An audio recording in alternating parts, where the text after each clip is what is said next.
Tell me what you do on a Sunday. I'm tired of all these Friday nights, and if we're through, I'll go my way.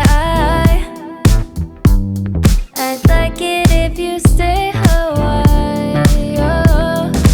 Just up in these sheets, the city and fall asleep. I'm just getting started with you. That's all I need. That's all I need. I can't get enough. That's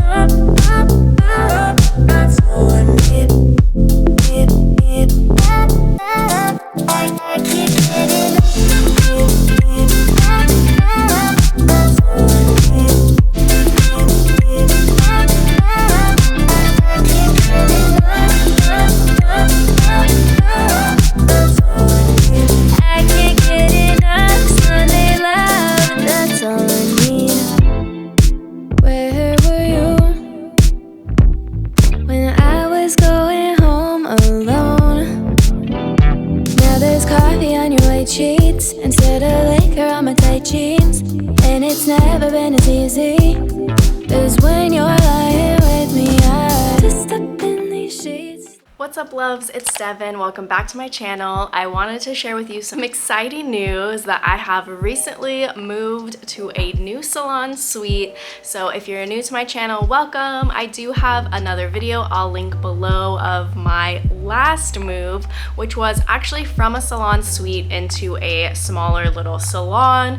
It was really janky and really like just a hole in the wall. So I did a whole remodel on it. A lot of you liked it and I really appreciate it. So now here we are with a new salon makeover. I wanted to show you my new salon suite and basically what we did with it. And I also want to explain to you the pros and cons about having a salon suite, whether it's for hair, nails, or beauty, anything like that, and kind of my experience with having a salon suite, everything that I basically recommend. Quick little overview about me. I have been a hairdresser for about 11 years and I've been in the industry my whole life. My mom used to own a salon, so I have experience from her of what it takes to own a big salon. I've worked in a really huge salon that was like the it salon in my city, and I was there for a couple of years until I decided to make the huge jump, the huge leap into owning my own salon suite. So for me, I was lucky enough to have my mom, so we actually went in on a salon suite together. We were able to get a double suite, and it's actually the suite that we're in right now. This was our first suite. We moved from this suite to a larger suite in the same building, and then from there it was the year 2020. So we did move from there down the street. We're kind of in a downtown area. It's really cute and really nice. And we were able to find a really small office for lease. But basically the building itself was falling apart. It was not a salon suite. It was set up for a salon, as in we had water and electricity and everything, but it was just really old and outdated, and basically the building was falling apart. It was a mess. And ultimately we decided that a salon suite was what was best for us, because right now I feel like in the industry, more hairdressers and beauty people in general are making the switch from a big salon to a small salon, especially after COVID. So there are a lot of pros to having your own suite compared to working or owning a salon in this new age of COVID and all of that. So basically we moved back into the salon suite, and we are a privately owned salon suite, so it's not a chain like Solo salons, but I feel like most salon suites are similar. So this is my experience and what we had. We're offered to keep the old tenant's floor, but it definitely didn't match our vibe or aesthetic. We were switching it up a little bit from the decor that we had in the past. So when we got our suite, it was actually technically a double suite, so there is 2 doors. Technically it's 2 rooms, it's a lot bigger. It was just concrete and painted walls, so there is a lot of out-of-pocket fees that come with owning your own salon suite. And the biggest one is basically the move in, everything you need to get. So for our specific salon suite, we did need flooring. We did have to buy light fixtures because ours only had the basic lights, but it had outlets for light fixtures, which we had to put in. We did have to get like curtain rods for curtains, and then everything else. So that's the biggest thing if you're deciding to move into a salon suite. There is a huge chunk of change you're gonna have to put out of pocket to start. Along with the flooring and all of that, we did have to get shampoo bowls, which luckily we had all of this from when we first literally moved into this room, and then we moved to another salon suite, and then we moved again. So we were basically able to reuse everything that we already had except for our floor. You do have to get everything else, like I said. So that includes a locker, cabinet, storage. We have a mini fridge, which I feel like is a necessity for a salon suite to keep water cold, to have your lunch, things for your guests, etc., etc.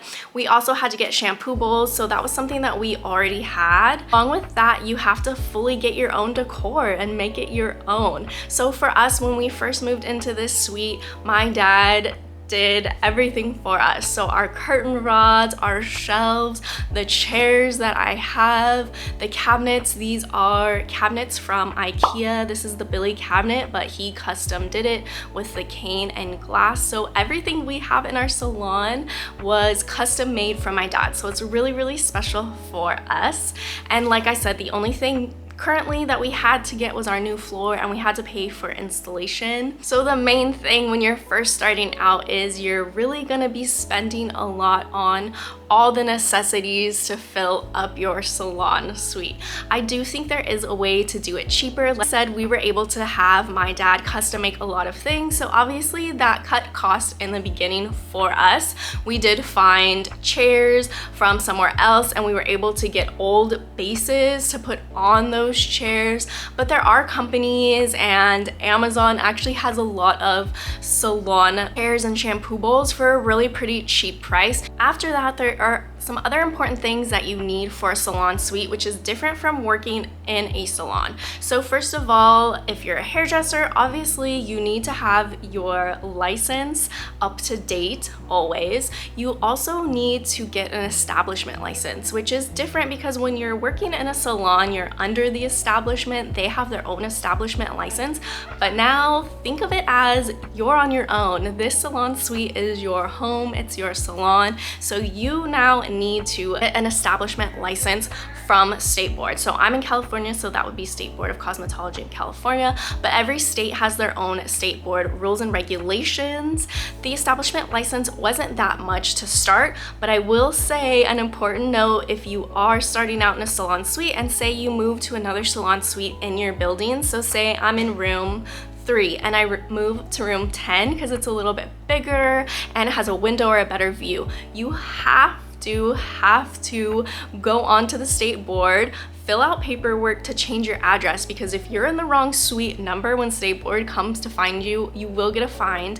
It is $1,000. It might even be double that by now, but it is a hefty fine. So really, as a business owner now, you're in charge of your own stuff, which is very different from working in a salon under somebody else. You have to make sure your licenses are up to date, you're always moving them, and you have that when you start. Another thing you will need in a salon suite is insurance and liability. This is a little different from working in a big salon, because usually when you're in a big salon, you're paying your booth rental or you're getting commission, and all of that is kind of included. But now, like I said, you have to think of it as you are your own salon owner, and your salon may just be you, and that's fine, but you have to insure yourself. You have to have liability and insurance, and I also would recommend including fire insurance into that.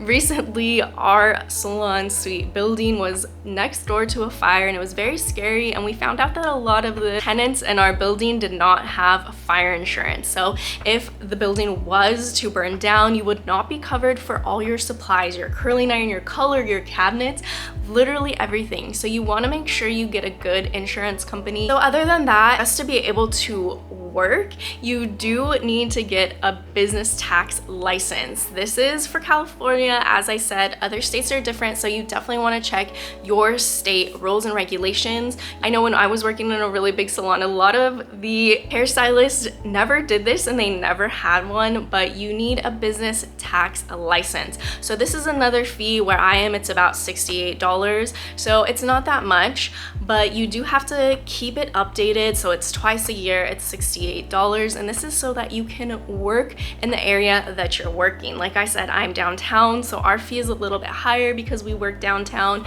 but you do need a business tax license to be able to work. One perk of having a salon suite opposed to a salon is that you can sell your own product, and that's really nice because that can go towards helping you cover the cost of rent, because rent in a salon suite is going to be a little bit higher than just booth rent. But you won't just get commission for products you sell, you will literally get all of the money from products you sell. The only thing is you do have to buy the products. So a lot of companies do buy-ins. So if you find a brand that you like through a beauty supply, usually they'll have huge packages. So if you buy so much or you buy this certain package, you'll get a ton of extra products or back bar, and that's really helpful. But if you are going to sell retail, you will need a retail license. So you will have to apply for a retail license also so that you are able to sell your product. It's honestly not that much and it's really easy to get. So I definitely think it's worth it. Like, by law you have to, so you definitely have to do that. So pros and cons to having a salon suite opposed to a salon. So like I've been saying in this, if you have a salon suite, you are your own boss. So you are in charge of all those licensing, all your retail, all the decor, everything. It's a lot. And honestly, I was a little bit scared when I first came, but it wasn't that hard. Like, make a checklist, write things out, do your budgeting, and just keep up on things. It's really not as hard as it seems. The biggest thing I think for me was just the fact that I had to do towels, because where I was, the salon provided all that. So they did the laundry service, and now you are in charge of your own towels and literally everything else you want to keep in your fridge, supplies, just like all of that. So if you're somebody that just can't get it together, can't do your own laundry, this might not be for you. This might be too much, but really it's not that difficult to just take a bag of laundry home. I like to have extra towels at home on hand, extra drapes, so that if my towels are dirty, I can kind of bring that from home and have that as a backup. There are also companies that provide a laundry service for you, so you don't have to do your own laundry. So the nice thing about being in a salon suite opposed to a salon, a huge pro for me is being able to control your whole environment. So like I said, you get to design it, you get to buy all your decor, decorate it, you get to play your own music, you really get to control the whole vibe and atmosphere of the salon. I personally love this because where I was before was a huge salon. It would get so loud, it was so busy, it was like the place to go, and that was really nice, but at the same time it was really overwhelming also. I remember constantly working and being in the color room and having other stylists like, help, what do I do with this client? Or it was just so busy all the time that by the end of the day I was just drained and overwhelmed. I felt like I was talking all day. It was just a lot. So if you're someone that's like overly sensitive or can be overly stimulated, a salon suite is like the complete opposite. You're in your own room or double room. You can control the music, you can control everything. It's a lot more quiet, but it still feels like a community because there are other stylists, other technicians in the building also. So that's what I personally love about it, is that I can just close my doors, close my curtains, and totally feel like it's just me and my client, and it's quiet and it's peaceful and relaxing. But then if I want to go outside into some of the common areas, I will see my friends, I will see other people. So I do still get human interaction with other people besides just my clients, but it's not so overwhelming. I know when I first moved to a salon suite, I was so scared that my clients wouldn't follow me, that I wouldn't keep building, because at the time I still was building my clientele. I had a pretty good, steady, small clientele, but it wasn't huge what it is now. And I was worried for nothing, because literally when I moved into a salon suite, my presence on Instagram, my following on Instagram, my clientele, everything really just exploded. I was getting people texting me, calling me. They would see my salon and it was so cute and it was so different than anything else in town that people would just show up just to look at it. It was really wild. It was really a great experience overall to get such good positive feedback. So I feel like I expanded my clientele hugely just by moving to a salon suite. All my clients love it compared to a big salon. They really like that it's more quiet, it's more personal. They don't feel like other people can hear our conversations. You're not yelling over blow dryers between other stylists. It's just really totally a different vibe. But at the same time, they feel like they're coming to a salon because there are other people in the building. So I really feel like it's just the best of everything. So I would recommend, if you're scared, to find another stylist or somebody that you're close with that you could split a salon with. Maybe if it's a bigger salon, you both could fit. You could get a double salon. That way you have somebody else to split the cost of everything with also. And maybe if you're someone that doesn't like to be alone too much, or just have just you and your client, you'll have somebody else in there. It's really nice and it still feels really private. So for me personally, all the pros outweigh the cons of having to do your own laundry, having to buy your own supplies, etc., etc. I feel like really being able to control my environment, being able to play the music I want to play, being able to decorate how I want, being able to clean everything how I want is definitely worth it for me. Along with being able to sell retail, that is another perk of having a salon suite. You can make a little bit of extra money that way. So that's it for me, you guys. I hope this was helpful for you. Please comment below if you have any questions. And as always, thank you guys so much for watching.